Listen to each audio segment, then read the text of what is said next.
In this video today, I'm going to be showing you in a lot more depth how to design a needle felted collection that sells really fast. My name is Charlotte Allen and you've reached my channel, The Felting Alchemist. So what I want to do today is go into more depth about how to create a really sellable collection. Now, previously in my other video, I showed you how I get my inspiration for my collections, where I go to see what's selling well at the moment and what's on trend, and then compiling everything into that Pinterest board that I showed you so that I've got an idea of what really works, the sculptures that I like and think are feasible to make for me, and also how to choose the colours that are really on trend and in at the moment. So today I'm going to show you my design process. So I'm going to show you exactly how I decide what I'm going to make and then what's going to make it into the finished collection, and the reasonings behind what I design and what I choose to eventually make and sell. So dive in with me to see exactly what I do to create my needle felted collections. Right, welcome to my mind. So this is the collection, or these are the collection ideas that I've come up with using the inspiration that I took from the previous video that I made, where we've gone through all the websites that I recommended looking at, getting ideas for colours, getting ideas for themes for your collection, and then compiling them all into that Pinterest board that I showed you. So I've come up with these ideas, and I think there's some surefire bets here as well, because I've used similar ideas in previous collections and they've sold really well. So first of all, I've gone with a dinosaur theme. And do you remember when we were looking at things that were on trend at the moment, I noticed that there was a big thing on safari and also dinosaurs. Now, I was tempted to go with safari, but then I thought to myself, we're actually coming closer to Christmas. And whilst you could absolutely incorporate safari and Christmas together, I wanted to go with something a bit more easier to combine, if you like. So I've gone with dinosaurs because I think they work really well in a nursery environment, really well in an older child's room environment, and then brilliantly for Christmas as well. Here I've got some different dinosaurs. Please forgive my drawings because my sculpting skills are definitely better than my drawing skills. So I've got here what's meant to be like a Stegosaurus, and I've placed him on what would be a wooden block. And I think that would just look quite nice in a child's room as a bit of objet d'art, or something nice as a gift that someone would give a new baby, a collectible, something that could be treasured forever that's nicely displayed on this wooden block here. I've also drawn this pink Diplodocus. I think it's important to incorporate the female element and the male element into this, so we're covering both genders when we're putting our collection out. So I like the idea of hair, and also I've got this pink Tyrannosaurus Rex here, but I've also added, do you remember the periwinkle colour that we looked at that was the #1 colour for Pantone this year? I've incorporated that into our collection as well, just in the middle of the stomach and in the bow. And I think it's important to bring a little bit of that in for all those kind of keen-eyed trend followers that will know that periwinkle is the in colour at the moment. I've also added another Diplodocus. I've gone with a green colour, but I'd obviously incorporate the pink into that as well, into one of these balloon mobiles. And again, I've got the periwinkle colour in my balloon, the single balloon. And then I've also got another mobile here with 2 balloons, which would be more expensive.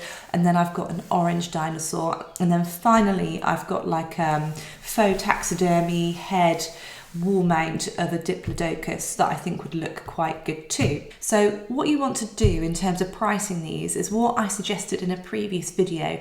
You want to have 3 levels of pricing. You want to have your much lower end, your mid-range, and then your higher end.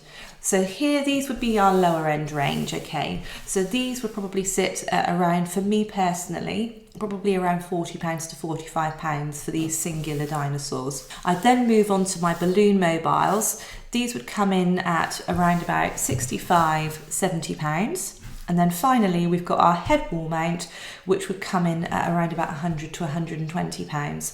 So I've got some prices to work on there. So you want to be probably thinking about making a few more of these, and a few more of these, and maybe just one of these. You don't want to spend loads of time making loads of these, because we know we're going to sell less because they're more expensive, whereas these are a bit more sort of price friendly for the majority of people. So it's likely that you're going to sell more of your lower end items and your mid-range items than your higher end item. In actual fact, you'll probably find you sell more of your mid-range than your lower. And the reason for this is because people want to be able to aspire to being able to purchase that high-end product that you're making, but it might be too expensive. Some people may well buy it, which is wonderful, and you can make more and more and more, but you have to kind of consider that that's quite expensive and you probably won't sell as many. These, I will probably sell quite a few. However, what I tend to find is these mobiles, because they're quite functional as well, and this is another thing to consider when you're making a collection, is making your products have some kind of function to them. So we've got these baby mobiles. Everybody wants to buy a baby mobile. People want to buy something that could be treasured forever and that isn't your kind of bog standard buy off the shelf kind of mobile. They want to get something that's unique and individual. So these are always incredibly popular, and I do sell a lot of these. So that's my mid-range item, and you will probably want to consider, especially if you're looking at the baby and child range, to also add some mobiles into your collections as well, because you'll find that they sell incredibly well. So whilst we're thinking about these other lower priced items, we can do a few more things with these too. Now, as you can see here, I've got this Stegosaurus here on this wooden block. Now, this is incredibly inexpensive. In fact, I get my father-in-law to make these up for me, and he just cuts up bits of old wood that he no longer needs and sands them down for me, or I sand them down, and then I paint them in like a chalk paint or something like that to make them look more pretty, and then I present my sculptures onto the piece of wood, and it just adds that additional value to your item without actually having to spend any more money. You do have to spend a bit more time, kind of maybe doing a bit of sanding and a bit of painting, but in the grand scheme of things, it's not a lot, and it really does increase the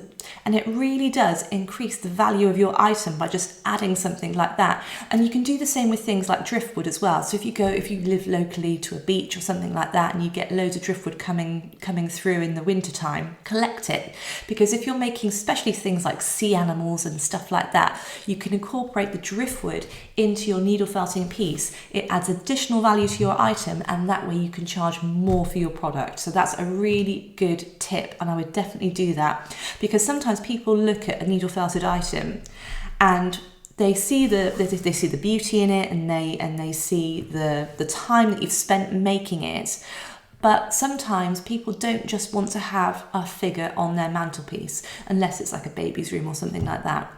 They want it to have something extra. So if you can add something like a mount to the bottom of it, or an additional item, or even upcycle something and incorporate it into that upcycle piece, that really adds additional value, and you're not spending much more money on adding that additional value or time.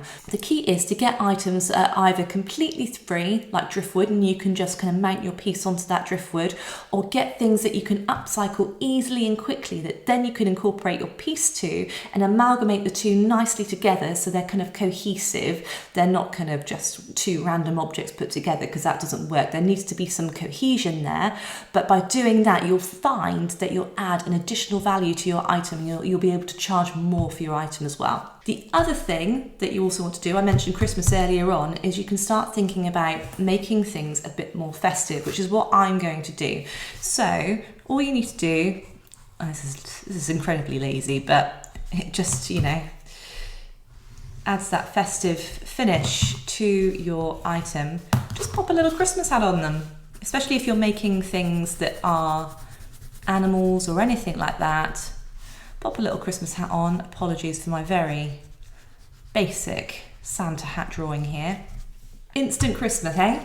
So there you go. So then you can just add a little string to that, and then you've got a Christmas decoration. People are spending a lot more money on Christmas decorations. The Christmas tree these days is much more for people than just putting a load of baubles on. I was a child in the 80s, and I remember all the kind of like the plastic decorations you used to get, and there were some really cool ones, and you get your candy canes and your your standard baubles, but you didn't have all the really eclectic items that you could put on your Christmas tree today. And I find now that, especially when you go into garden centres and places like that, people are charging a lot more money for the Christmas decorations. And I think if you sell your Christmas decoration again as something that can last a lifetime, something that you could present to a baby for their first Christmas, and then you get it out every single Christmas until they're an adult, that is gold.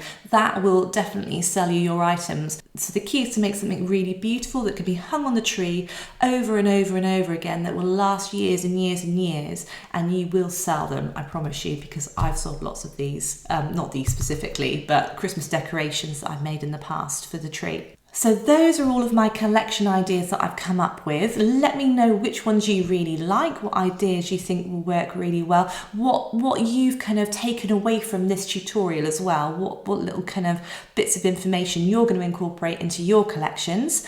So the next thing for me to do is make these up for Christmas. So thank you so much for subscribing to this video. If you enjoyed it and you found it helpful, please like it, because it really helps me to make more and more videos to help you guys out with all your needle felting queries. In the meantime, I will see you tomorrow for more needle felting hints, tips and tutorials. Have a great day and happy felting. Bye.